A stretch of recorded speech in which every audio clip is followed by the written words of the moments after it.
मेरे व्हाट्सएप मेरे YouTube videos पे एक कमेंट बहुत ज़्यादा रहता है। वो कमेंट ये है कि सर ट्रांसपोर्टेशन के टाइम पे मेरा पैनल टूट गया।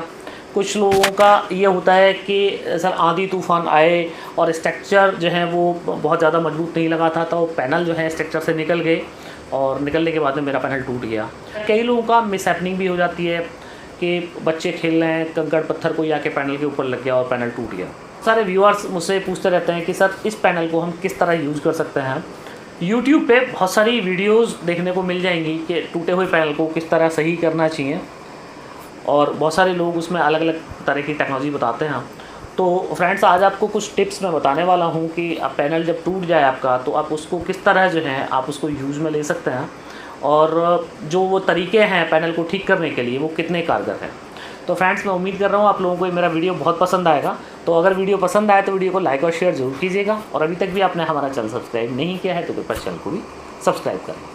तो फ्रेंड्स, ट्रांसपोर्ट के टाइम पे अगर कोई पैनल टूटा हुआ निकलता है तो उसकी जिम्मेदारी तो ट्रांसपोर्ट कंपनी की होती है, और उस पैनल को आपको यूज़ नहीं करना चाहिए। उस पैनल को ट्रांसपोर्ट कंपनी को at the time of delivery, जब आपको डिलीवरी मिली तो उसी टाइम पे आप उसके बिल में जो बिल्टी होती है उसमें मेंशन कर दें कि भाई पैनल मेरा टूटा हुआ है, आप उस पैनल को यूज़ ना करें और ट्रांसपोर्ट कंपनी को आप लौटा दें। तो जो भी कंपनी होती है, जिस भी कंपनी से आपने पैनल खरीदा है, वो कंपनी क्या है, आपके पैनल को इंश्योर करके भेजती है, ट्रांसपोर्ट कंपनी को इंश्योर करके देती है।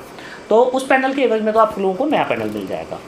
दूसरी कंडीशन ये होती है कि सर आंधी तूफान में मेरा पैनल टूट गया, अब पैनल टूटा किसी भी कंडीशन में टूटा, अब उसको रिपेयर जो है वो किस तरह करें। मैंने बहुत सारे लोगों को देखा है कि कई सारे लोग जो हैं अलग अलग टाइप के लिक्विड केमिकल्स बताते हैं कि आप ये वाले लिक्विड केमिकल्स हैं और ये वाले लिक्विड केमिकल्स पैनल के ऊपर डाल दीजिए और उसको पैनल को आप सुखा दीजिए, उसके बाद में आपका पैनल जो है प्रॉपरली वर्क करने लगेगा। कुछ लोग ये सलाह देते हैं कि आपका जो पैनल है उसको आप लेमिनेट करा लीजिए, और लेमिनेट कराने के बाद में जो है वो आप पैनल आपका काम करता है। तो फ्रेंड्स, सबसे पहले मैं आप लोगों को एक बात बताऊं कि अगर पैनल टूटता है तो टूटने के बाद में पैनल जो है वो अपना प्रॉपरली काम कर रहा होता है। आप जब भी आपका पैनल टूटे और आप टूटे हुए पैनल को अपने को चेक करेंगे तो आप लोगों को लगेगा कि पैनल तो पूरा आउटपुट दे रहा है, आपका पूरा वोल्ट और पूरा जो है एम्पियर आपको पैनल डिलीवर कर रहा है। तो फिर टूटा क्या? पैनल नहीं टूटता है, पैनल का जो ग्लास होता है वो ग्लास टूटता है। अभी जो ग्लास होता है टेम्पर्ड ग्लास होता है, और ये टेम्पर्ड ग्लास जो है, जो ग्लास के नीचे जो सोलर सेल्स होते हैं उनकी प्रोटेक्शन के लिए टेम्पर्ड ग्लास उसके ऊपर लगाया जाता है। जो हमारे सोलर सेल लगे हुए हैं पैनल के अंदर वो सुरक्षित रहें, उन पर कोई मॉइस्चर ना आ जाए, उन पर बारिश का डायरेक्ट कोई इफेक्ट ना हो, इन सारी चीज़ों से आंधी तूफान धूल डस्ट और का कोई इफेक्ट ना हो, तो उसके लिए पैनल को प्रोटेक्शन देने के लिए जो है वो ग्लास लगाया जाता है।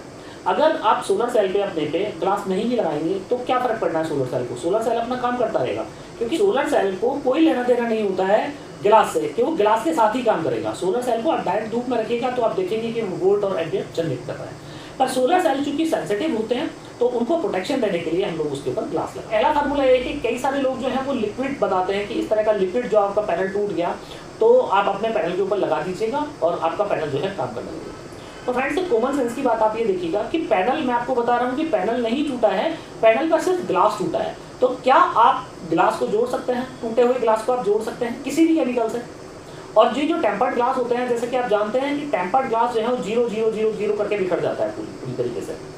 अभी एक साथ वो क्यों नहीं गिरता है पैनल से? क्योंकि पैनल का जो ग्लास होता है और जो सेल होते हैं, उस सेल और पैनल दोनों को एक हाई टेम्परेचर पे दोनों को एक कर दिया जाता है। तो चूंकि सोलर सेल जो है वो हमारे ग्लास से चिपका हुआ है, इस वजह से जो ग्लास है वो एक तेजी से भरभरा के नीचे से नहीं गिर जाता है, वो क्या है वो चिपका रहता है। तो धीरे धीरे करके जो भी उसका सेल्स है, वो कांच का टुकड़ा जो है वो अलग होता रहेगा। आपका पैनल का जो कांच है वो धीरे धीरे पैनल से नीचे गिरता रहेगा। अब जैसे कि मैंने आप लोगों को बताया कि वर्किंग में कोई फर्क नहीं पड़ने वाला है। जो पैनल की वर्किंग है वो तो वर्किंग, क्योंकि ग्लास वर्किंग नहीं कर रहा है, वर्किंग जो कर रहा है वो तो सोलर सेल कर रहा है।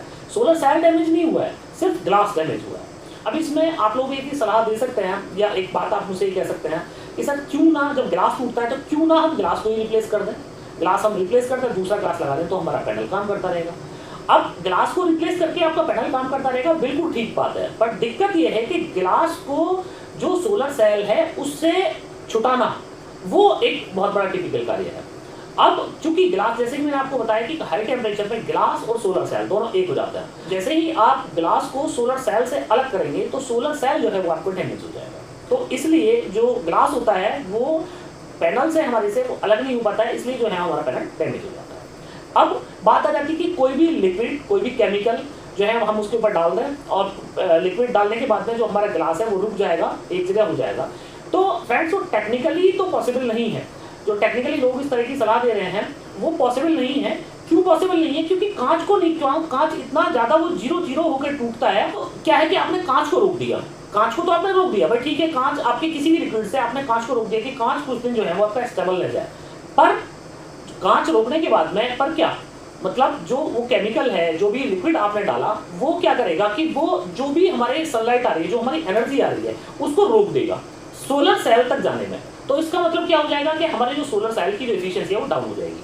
अब आपका कहना ये होगा कि सर कोई बात नहीं भाई, एफिशिएंसी डाउन भी हो जाए, पैनल कुछ तो आउटपुट दे ही रहा है, कुछ ना होने से कुछ होना अच्छा है, तो वो बात भी आप लोगों की ठीक है। पर जो भी आप लिक्विड यूज करेंगे पैनल के ऊपर, अपने ग्लास के ऊपर, आप कोई भी लिक्विड अपने कांच को जोड़ने के लिए यूज करेंगे, वो आपके पैनल की जो एफिशिएंसी है उसको डायरेक्टली इफेक्ट करेगा।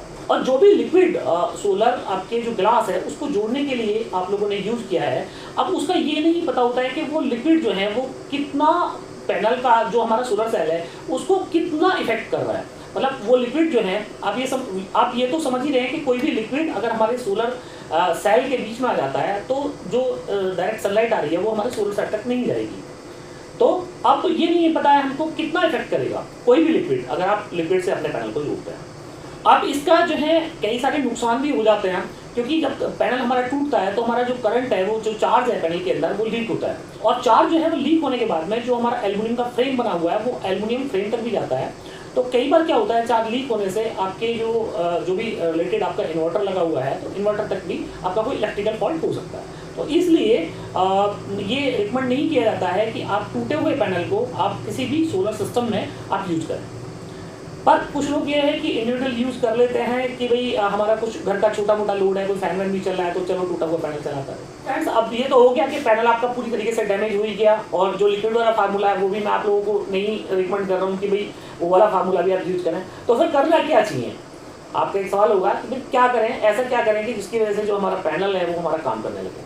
तो फ्रेंड्स एक चीज़ आप ये समझिएगा कि जो काम कर रहा है वो सोलर सेल कर रहा है, ग्लास नहीं कर रहा है। तो किसी भी तरीके से अगर आपका जो सोलर सेल है वो आप उस पर पानी ना पहुंचे, उस पर डस्ट ना पहुंचे, उसका एटमॉस्फेयर का कोई भी इफेक्ट आपके अगर सोलर सेल के ऊपर नहीं होता है, तो आप कोई फर्क नहीं पड़ता है कि आपका ग्लास कांच जो है वो टूट गया। आप मेरा कहने का मतलब समझ गए होंगे कि अगर किसी तरीके से आपको टूटा हुआ पैनल है उसको आप वहीं के वहीं लैमिनेट करा दें।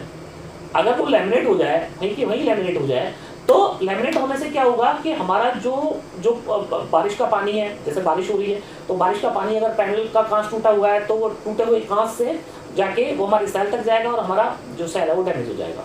तो अगर आपने उसको लैमिनेशन करा दिया तो लैमिनेशन कराने से ये होगा कि जो हमारा बारिश का पानी है वो हमारे सोलर सेल तक नहीं जाए, जो डस्ट है वो भी हमारे सोलर सेल तक नहीं जाएगी।